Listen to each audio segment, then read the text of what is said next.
Kapatid, hindi sapat ang pagsabi lang ng Kristiyano ako. Ang tunay na pananampalataya ay may bunga.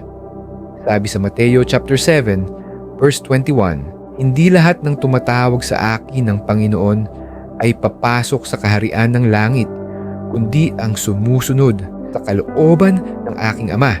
Ano ang mga palatandaan na maaaring hindi pa natin tunay na tinanggap si Kristo?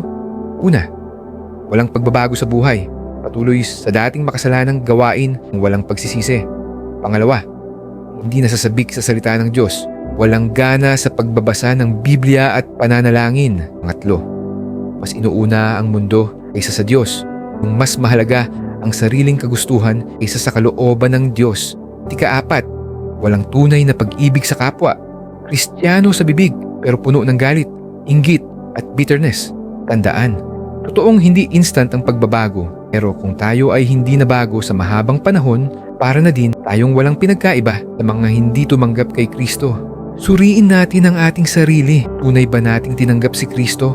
Kung may alinlangan ka, lumapit ka sa Kanya ngayon. Pagdasal mo na bigyan ka niya ng pusong talagang nagmamahal at sumusunod sa Kanya.